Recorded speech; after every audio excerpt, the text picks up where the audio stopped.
Yo et bienvenue dans ce vlog sur le développement d'une application de messagerie avec Flutter et Firebase. C'est une application qui a pour objectif d'être présentée dans le cadre d'une formation sur Flutter Ultimate. Je t'en parlerai un peu plus tard si tu veux dans cette vidéo. Je vais te montrer les différentes avancées qu'il y a eu aujourd'hui. Alors il y a eu peu d'avancées par rapport aux jours précédents, mais en tout cas ça a été efficace. Ce qu'il faut, voilà, des fois il faut pas faire grand chose, mais être efficace à minima.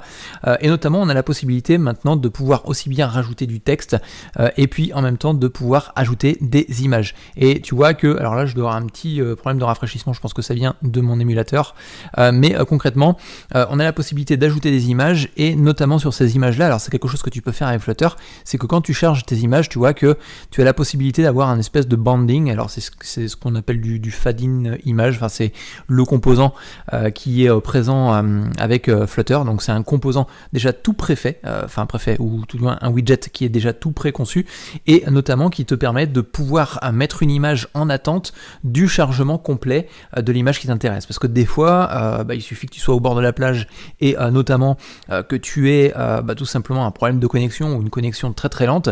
Ce qui peut être intéressant, c'est de mettre en amont une image qui est chargée déjà avec l'application ou qui fait partie intégrante de l'application. Donc ça peut être le logo, un petit peu comme je viens de le faire ici, comme je viens de te montrer. Et notamment, tu vois ici, là, ça vient de se recharger à nouveau.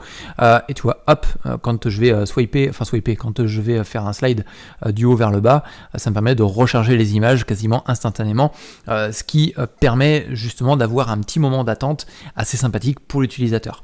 Donc là pour l'instant l'image, bon il va falloir que je la retravaille parce que c'est une image par défaut que j'ai mis simplement pour pouvoir avancer sur la fonctionnalité. Maintenant il faudra très certainement remettre une image un peu plus appropriée, mais voilà, on a la possibilité d'ajouter des nouvelles images, notamment ici par exemple si je viens choisir une image dans ma super bibliothèque de différentes images et que je mets par exemple un coucou les devs, pensez à vous abonner par exemple si ça t'intéresse, et notamment quand j'envoie mon contenu, et bien celui-ci, hop là, j'ai un petit, non c'est pas, non c'est qu'en fait je l'ai envoyé deux fois, j'ai pas encore terminé la fonctionnalité mais je voulais faire cette vidéo avant d'être moins au calme aujourd'hui, mais notamment ici donc j'ai bien envoyé l'image avec le texte qui est ajouté. Donc il me reste encore quelques petites choses à peaufiner sur cette partie là, mais au moins l'image est intégrée et est envoyée.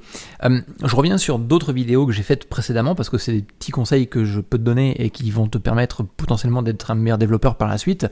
C'est que le fait de l'image, le fait d'uploader l'image, c'est quelque chose que j'ai déjà préconçu, c'est-à-dire que c'est une partie de mon application que j'ai stockée à un endroit et c'est une fonction que je peux réutiliser. Donc cette fonction là de pouvoir uploader une image, je l'utilise ici mais je l'utilise aussi à un autre endroit, c'est quand je vais changer l'image du groupe, notamment du canal que j'ai ici. Tu vois le canal, il n'y a pas d'image par défaut, donc je vais dans mes paramètres, je vais dans modifier, je vais prendre une nouvelle photo, par exemple on va prendre celle-ci et je vais faire enregistrer.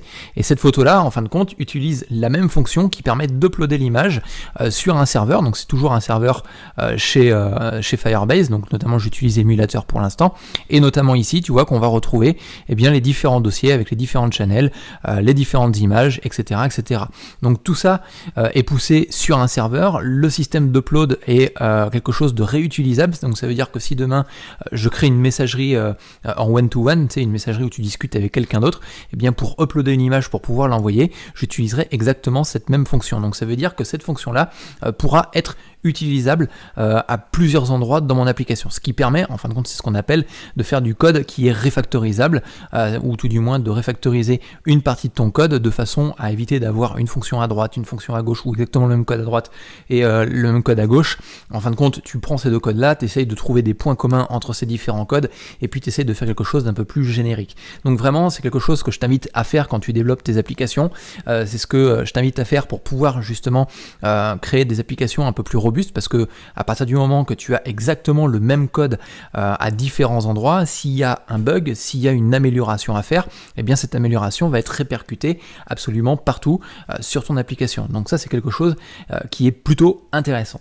Alors donc ça c'est pour aujourd'hui. Après bon, je vais pas te faire le tour de l'application, j'ai résolu quelques petits bugs, quelques petites choses qui ne vont pas. Ce qui reste à faire encore, c'est ce petit bouton là ici là de scroll to bottom là, il faut que je le mette en place. J'étais en train de travailler à l'instant dessus, tu vois, avant de faire la vidéo, et notamment Une autre petite chose qui peut t'intéresser dans le canal Telegram qui se trouve juste en dessous dans la description. Je t'ai fait un podcast complet tout à l'heure, tu vois, ce midi.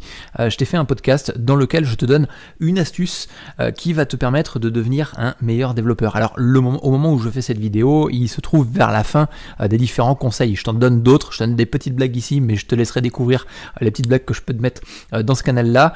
Il y a plein de petites astuces, il y a plein de petites infos, il y a l'avancée justement en temps réel sur cette fameuse application. Je te donne pas mal de retours, de conseils, donc n'hésite pas à aller faire un tour dans la description pour pouvoir justement avoir accès à ces différents conseils, à ces différentes informations. Et dernièrement, j'ai fait un podcast qui te permet justement de pouvoir faire la différence par rapport à d'autres développeurs, parce que concrètement, en tant que développeur, on est aussi sur le marché. C'est-à-dire que si tu veux demain être freelance, ou si demain tu veux trouver un job en tant que développeur, il va falloir que tu fasses la différence par rapport à d'autres développeurs. Tu es en compétition avec d'autres personnes qui potentiellement veulent la même mission que toi, ou qui potentiellement veulent le même poste que toi. Et donc pour faire cette différence-là, je t'ai donné un conseil. Alors je te donne pas le conseil ici parce que concrètement, je te l'explique pendant à peu près 10-15 minutes, donc c'est pas excessivement long, tu vois, mais dedans je te donne 2 outils sur lesquels tu vas pouvoir justement mettre en place une stratégie qui va te faire passer d'un développeur qui est simplement là pour coder à un développeur qui va avoir un peu plus de valeur que d'autres. Et puis je te donne aussi 2 astuces, 2 techniques complètes pour pouvoir améliorer tout ça. Donc n'hésite pas à aller faire un tour dans la description, il y a le canal Telegram, c'est un groupe privé, je te donne plein d'informations dessus. Et puis au-delà de ça, si ça t'intéresse, il y a aussi la formation Flutter Ultimate que tu peux accéder en dessous en t'inscrivant, et notamment accéder à 5 vidéos de démarrage pour pouvoir installer Flutter par exemple, 2 commencer à développer ta première application et les différents premiers éléments que tu peux mettre en place dans le cadre justement de ta première application. Et on va parler aussi de Firebase. Je vais te montrer comment mettre en place assez simplement un effet, une connexion en temps réel avec la base de données, de façon à ce que tu puisses récupérer l'information comme si tu recevais un message électronique, c'est-à-dire que concrètement tu reçois le message, il est instantanément affiché sur ton écran. Et bien là je te donne les astuces pour pouvoir mettre ça en place dans ta première application déjà, et puis on va aussi parler de déploiement. Donc voilà, si tout ça t'intéresse, n'hésite pas à aller faire un tour dans la description. Et puis comme d'habitude, n'hésite pas tout simplement à liker à mort cette vidéo, à commenter, à mettre des petites flammes dans les commentaires, tu vois, tu mets des petits emojis, ce que tu veux, peu importe.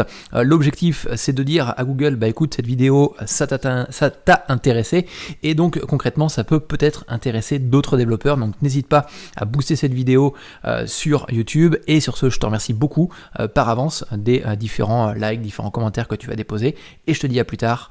Ciao, bye.